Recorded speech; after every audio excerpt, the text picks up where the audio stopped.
Nandito tayo ngayon sa Tagaytay dahil meron ni-recommend si Boss Anjo na sobrang sarap na kainan. At lagi daw niya in-order ay yung kanilang all-time favorite gaya ng kare-karing bagnet, binagoongang bagnet, sweet and sour bagnet, lechon paksiw bagnet, basta lahat ng merong bagnet sa kanilang menu. Yun daw yung kanilang madalas na in-order.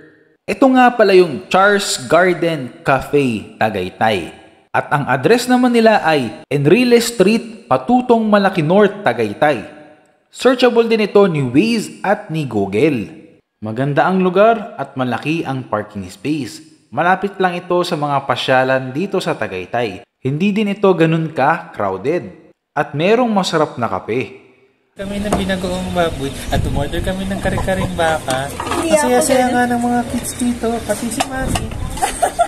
Ang in-order namin dito ay binagoongang bagnet at beef kare-kare, tapos nag-request na lang kami ng extra sabaw at mga rice. Pagdating sa service nila, mababait naman at maasikaso. Pagdating naman sa pagkain, mabilis din naman ito dumating at bagong luto.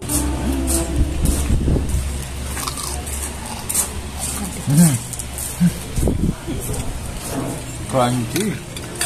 Ganda nga yung pagkatabak mo. Tsaka crunchy. Sali pa yung nag-recommend. Oh.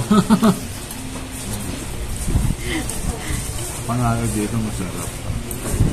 First time na yung makakain. Yung mouthfeel, yung natutunaw sa bibig mo. Yung sumasabog sa sarap. Binagoongang bagnet, worth the price, sobrang sarap. 450 pesos yun. Pagdating sa beef kare-kare, medyo konti yung beef para sa price niya na 550 pesos. Siguro kung pupunta kayo dito, ay recommend na i-order nyo dito yung kanilang mga bagnet menus. Doon kayo siguro makakasulit. Wow, design pa ako. Social.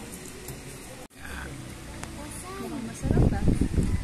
Huwag yung magamagulo, mainit yung hininom ni Mama. Ito, lumapit ka siya. Wow. Sarap. You want? Taste. Ikaw? Ano order mo? Spanish latte. Sarap ba?